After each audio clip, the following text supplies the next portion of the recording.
especially Christian religion, will be undermined.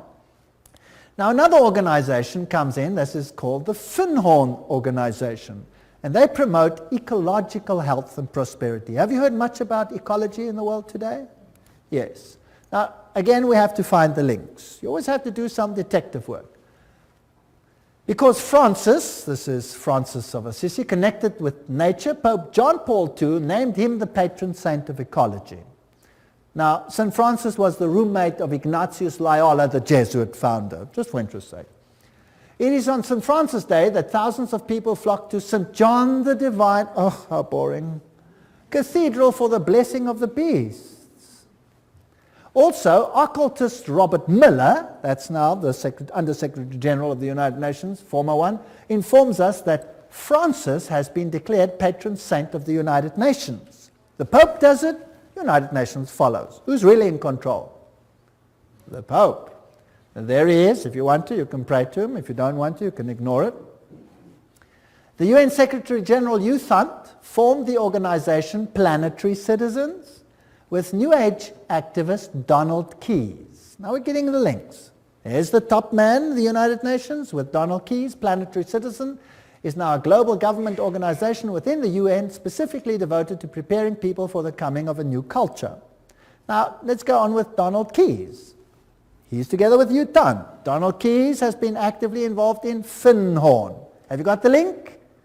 United Nations, Secretary General U Thant, Donald Keyes, Finhorn. In Scotland and writes regularly for its magazine One Earth. Keyes wrote, "The New Age groups are focusing on entering a new stage, a world-related stage. They are becoming mature enough to begin to shoulder some of the load of humanity's burdens. The spread of New Age values as unifying yeast in the human loaf may be the critical ingredient for successful emergence from the 1980s onwards." Now let's see what Finhorn is all about. Here we go. Their logo is the flame of Lucifer. They use occult symbols. They use the lotus flower. They talk about divinely ordinary, divinely human. So what are they saying? We're God, and God spoke to me. Now who's that God that speaks to them? Well, let's ask their spokesman. This is David Spangler. There's one of his books, Parent as Mystic, Mystic as Parent. So this is what your education is going to do to your kids. Do you know that? David Spangler, co-director, spokesperson for Finhorn community in northern Scotland. That's what it looks like today. Let's see what he says. He writes in the Reflections of Christ, "The true light of Lucifer cannot be seen through sorrow, through darkness, through the rejection. The true light of this great being can only be recognized when one's own eyes can see with the light of the Christ, the light of the inner sun. Lucifer works within each one of us to bring us to wholeness.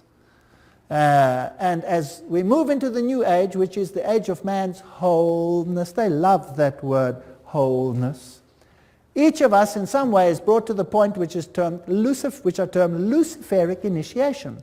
The particular doorway through which the individual must pass if he is to come fully into the presence of his light and wholeness. Lucifer comes to give us the final gift of wholeness." So who are these people actually worshipping? Lucifer, directly. Lucifer prepares man in all ways for the experience of Christhood. Oh, we become Christ. And Christ prepares man for the experience of God. But the light that reveals to us the presence of the Christ, the light that reveals to us the path of Christ, comes from Lucifer. He is the light giver. He is aptly named the morning star because it is his light that heralds for man the dawn of a greater consciousness. David Spangler. There he says it, straight out. David Spangler writes, "We can take all the scriptures and all the teachings and all the tablets and all the laws and all the marshmallows and have a jolly good bonfire and marshmallow roast because that is all they are worth." Okay. I don't think they like the Bible very much or the law of God. These are the movers and shakers of the United Nations. They're waiting for a new economic order. Well, I'm not going to go into those details. We affirm that the economy of all nations is a seamless web. They want to join it together, and a new international economic order. That's World Goodwill Commentary, all there by itself. "We, the members of the United Nations, solemnly proclaim our united determination to work urgently for the establishment of a new economic international order. The whole world is going to be controlled at every single level by these people. A complete change in the world's financial and economic order is imperative. Benjamin Creme, spokesman for Maitreya. So, UN General Assembly says new international economic order. And so we have all these strange happenings. Buckminster Fuller says, don't give me any other job. Just let me be head of the World Food Authority and I'll have the whole world at my feet tomorrow. They're going to use food to create enough tension to make everyone accept this. Benjamin Creme also wrote, the industrialists, economists, administrators of great experience and achievement who with a hierarchy, that's a bunch of demons by the way, have worked out plans and blueprints which will solve the redistribution problems of the world when the political will is there to implement them. So that means when they start stealing from those who have and give it to all the others. Maitreya himself, this New Age Christ. The UN is the major hope of the world. In its interrelationships we can see democracy writ large, the symbol for the expression of God's will that men call goodwill. With the advent of the Christ, this goodwill will bring all men and all nations into correct relationships and create the necessary circumstances for the expression of that synthesis which will be the outstanding keynote of the coming civilization. In this vast enterprise, the UN will play a major role. Remember Revelation 17? The 10 horns you saw are 10 kings who have not yet received a kingdom, but for 1 hour will receive authority as kings along with the beast. They have one purpose, to give their power and authority to the beast, and they will make war against the Lamb. 10 regions, according to Gary H. Carr, the Club of Rome divided the world into and wrote the new constitution. And we have this new civilization, and it was held at the Fairmont Hotel, Masonic Auditorium in San Francisco. Conference document says, we are experiencing the birth of a first global civilization, a historic, timely global initiative, 1995. And there it was, and they were ready for it. CIA, NATO, MI5, CRI, all of these have occult symbols in them, which we don't have to go into details. The Trilateral Commission, the 666, the 666 is in the Federal Reserve. SSS, that was the original 6th letter of the Greek alphabet. F is the 6th letter of our alphabet. This all spells 666. Now, what about these world religions? Now, this is the crux of the matter.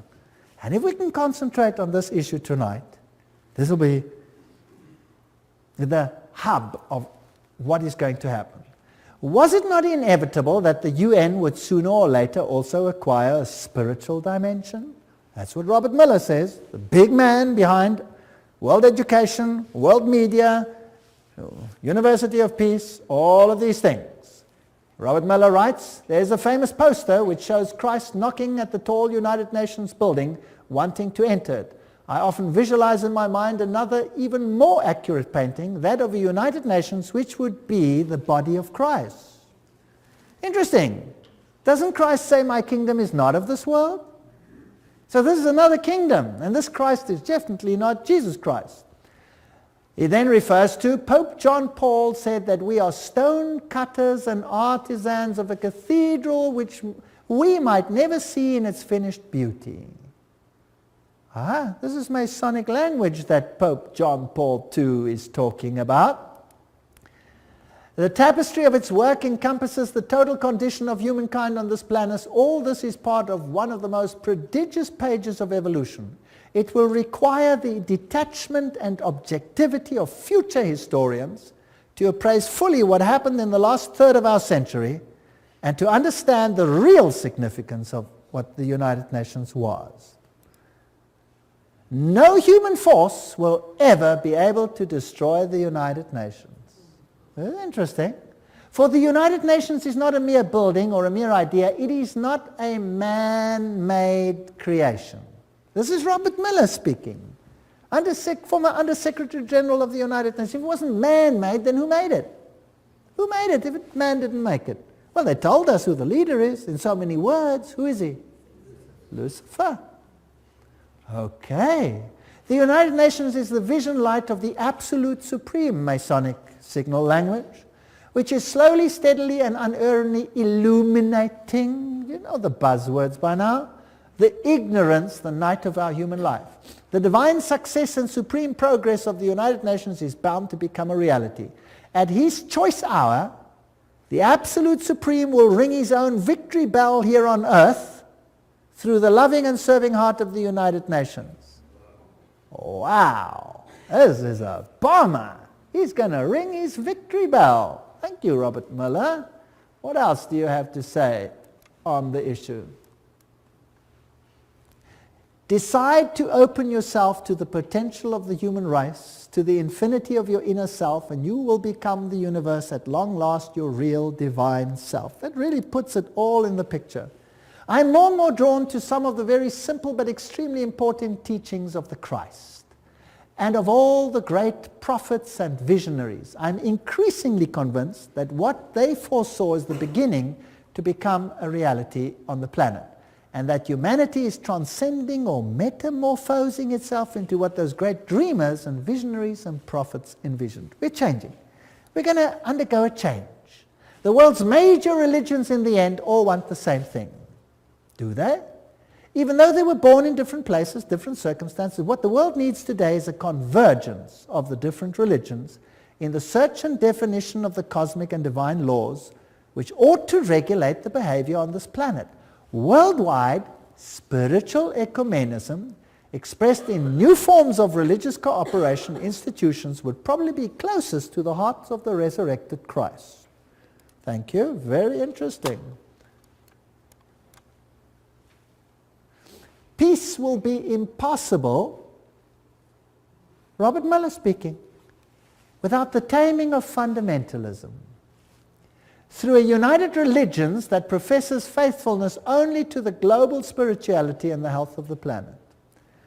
So fundamentalism has to be tamed. Let's start with Islam. Where do you think they will end? Certainly with Christianity. The New World religion must be based on those truths which have stood the test of the ages. They are steadily taking shape in human thinking, and for them the United Nations fights. My great personal dream, writes Robert Muller, is to get a tremendous alliance between all the major religions and the United Nations. Well, this is fascinating stuff. There will not be any dissociation between the universal church and the sacred lodge of all true Masons and the inner circle of the esoteric society. That said Alice A. Bailey. Robert Muller says that's their philosophy. So there you have it. Freemasonry, Luciferianism. This is the kingdom on earth.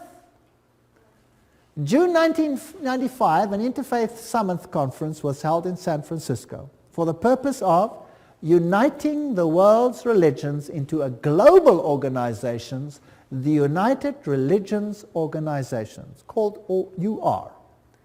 It will be an international, interreligious organization modeled after and affiliated with the United Nations, according to its literature, so it's Howard Dispatch Ministry.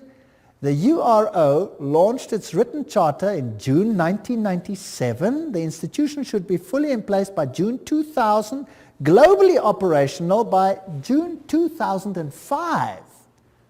How far is that off? Oh, that's just around the corner. I get excited. Cooperating closely with the UN and its organizations to complement the UN's political, diplomatic, etc. The Interfaith Conference, Anglican Bishop William E. Swing issued the challenge for a new global civilization. He said, "We stand on the threshold of a new world order that may be defined either by an increasing polarization that fuels a spiral of escalating conflict and violence, or by growing global cooperation that calls the human race to work across national, ethnic, and religious boundaries to serve a larger global good." See where we're heading? Robert Muller, and this is very exciting, Dispatch magazine. "Do not worry if not all religions will join the United Religions Organization. Many nations did not join the UN at the beginning, but later regretted it. and made every effort to join. It was the same with the European community. It will be the case with the world's religions, because whoever stays out or aloof will sooner or later regret it. Wow. Now, that's fascinating. Where are we going? Sooner or later regret it. This man over here is Joseph Reed. He's the Under-Secretary General of the United Nations currently. And here he's speaking at a huge convention of Seventh-day Adventists.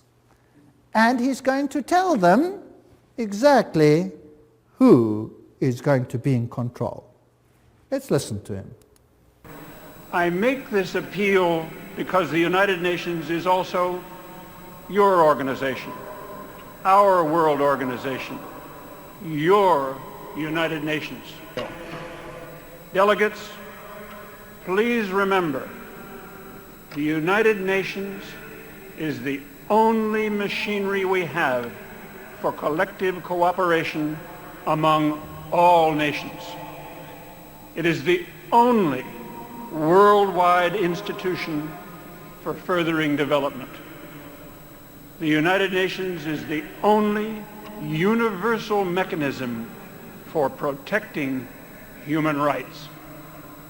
The United Nations is the only shared framework for strengthening international law. Delegates, the United Nations is not one of the luxuries of international life. The work of the United Nations is of vital importance for the betterment of life on our planet. That's very fascinating.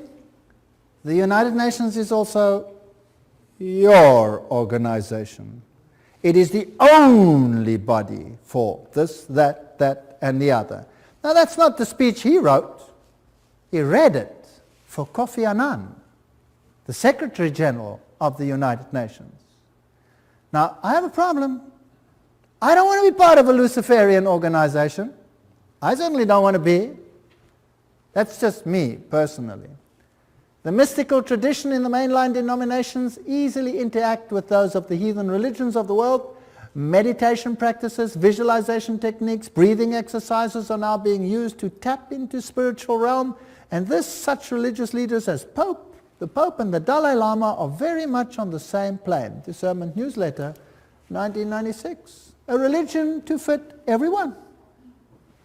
Goals of this one world religion, world goodwill, remember this is all UN-affiliated organizations, founded by the very highest level of people. The churches and the world religions should indicate the unity within all facets of truth, which will provide a universal platform, one to which all men everywhere could give allegiance. Such a platform should include the truth that all men are divine. Thank you. Can we do that? Yes or no? I hope not. The truth that evolution governs the growth of the human being. I don't believe in that either. Each individual is a god. All men are divine, and the belief in evolution, the fact of immortality and of eternal persistence, reincarnation, arising from man's essential divinity. The Bible clearly teaches us that there is no such thing as reincarnation, for it is appointed unto men once to die. These are all taken from direct quotes.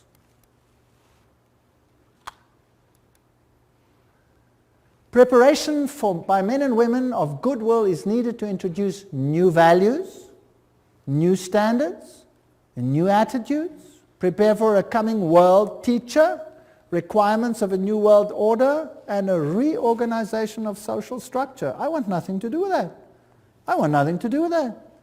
Alice A. Bailey writes, the same old formulas, the same old theologies, the same old interpretations are deemed adequate to meet men's modern needs and inquiries. They are not. The church today is the tomb of the Christ, and the stone of theology has been rolled to the door of the sepulchre. Oh, Jesus and his theology, goodbye. Goodbye. She writes, the day is dawning when all the religions will be regarded as emanating from one great spiritual source. All will be seen as unitedly providing one root out of which the universal world religion will inevitably emerge. Then there will be neither Christian nor heathen, neither Jew nor Gentile, but simply one great body of believers gathered out of all the current religions. That sounds nice. But whose religion will it be? They will accept the same truths not as theological concepts, but as essential to spiritual living. They will stand together on the same platform of brotherhood and of human relations. They will recognize divine sonship, will seek unitedly to cooperate with the divine plans. Such a world religion is no idle dream, but something which is definitely forming today. World Goodwill Letter, 1993, quoting it. These are United Nations organizations. So obviously, the world is going to move towards this unified platform, and there will be some who propagate a spirit of separateness. Is that correct? Can we see that emerging? And then there will be conflict. And Robert Miller says that those who do not want to go along with this will sooner or later come to regret it. So obviously we're heading for a clash. Miller also said, we must hope also that the Pope will come before the year 2000 to the United Nations, speak for all the religions and spiritualities on this planet, and give the world the religious view of how the third millennium should be a spiritual millennium, a millennium which will see the integration and harmony of humanity. Who must be the spokesman for this new world religion? The Pope. The plan is coming together. Revelation is unfolding. This is exactly what the Bible speaks about what will happen. Instead of becoming dejected and miserable, then lift up your heads and start smiling, because we're going home. This is exciting. The world's major religions must speed up dramatically their ecumenical movement and recognize the unity of their objectives and diversity of their cults. Religions must actively cooperate to bring to unprecedented heights a better understanding of the mysteries of life and of our place in the universe. My religion, right or wrong, and my nation, right or wrong, must be abandoned forever in the planetary age. You're not allowed to say Jesus is the only way. It must be abandoned forever. I'm sorry, I will not abandon it. I refuse. And then we had this wonderful meeting. The Pope actually did appear before the United Nations. And then they came together in this massive rehearsal at the United Nations, where they formed this new ecumenical initiative funded by Ted Turner. And the whole world is gathering into one new religious pot under the United Nations. And I saw one of the heads, as it were, wounded to death, and his deadly wound was healed, and all the world wandered after the beast. Revelation 13:3. Joshua 24:15. And if it seems evil unto you to serve the Lord, choose you this day whom you will serve, whether the gods which your forefathers served that were on the other side of the flood, or the gods of the Amorites in whose land you dwell. But as for me and my house, we will serve the Lord. That's the decisions we have to make. Those are the issues before us. And the sad thing is, I'm not making this up. I'm just reading it off the screen. I'm really not making this up. I wish I was, but I'm not. So we are actually facing a crisis situation. But in the lectures that are now coming, we will have to look at the other side of the coin. We've had enough of this side of the coin, don't you think? I'm sick to death of it already. Now let's have a look whether God has an answer to what Satan is planning. Now I had handed out another little card over here, and I've got a question on there. I'm beginning to see that the battle is not really political. Did you see that tonight? The battle is not really political, but religio-political. They want your allegiance and your mind. I see that the devil has it so set up that the whole world, and even if possible the very elect, are to be deceived and mesmerized by his devices. By God's grace, the second point, I do not want to be one of those that are deceived. I see that it is more than just being aware of the problem. I see that I will have to make a concerted effort to find truth and to become and remain undeceived. What is the only channel whereby we can find out the will of God? You tell me. The Bible. If God hadn't given us the Bible, we would be hopelessly at sea. Thank God, God gave us the Bible. What would we do without it? I wouldn't know where we're going. It would all seem logical. It would all seem okay. Everybody would be happy to climb onto this bandwagon, right or wrong. I want to know how Jesus will be victor in this controversy. All we've seen is Satan build up his kingdom. And that's exactly what the book of Revelation is about. I'm interested in learning more and to plan to attend the next lectures, because this is where the counter plan of God will start to be discussed. We're now going to go back to the Bible and we're going to find out what God has in store for us. But if I could just be so daring as to ask, just show me your hands if you want to. Who sees that Jesus is being eradicated from the world plan? Who sees it? Wow, so there's a total onslaught on Jesus Christ. And we are just caught in the battle. Isn't that right? We're just caught in the battle. So what hope have we got of changing the status quo? None. None. If you think you can change this, forget it. We have no hope. Who is our only hope? Jesus Christ. He is our only hope. Without him, we are nothing. And that's why I can stand here today, because I know there's nothing I can do, but he can do something. He's even made it possible for me to stand here and speak to you. Isn't that great? Hakuna yeyote isipokuwa tu wale waliojiimarisha akili zao kwa kweli za Biblia atakayeweza kusimama katika pambano kuu la mwisho.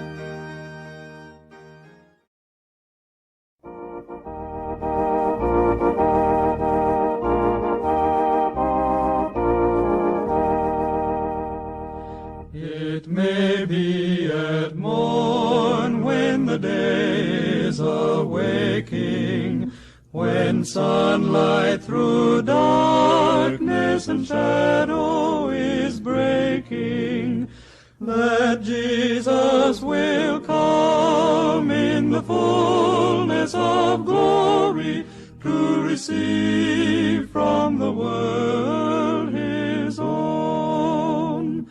O Lord Jesus, how long ere we shout the glad song, Christ returneth, hallelujah, hallelujah, amen, hallelujah.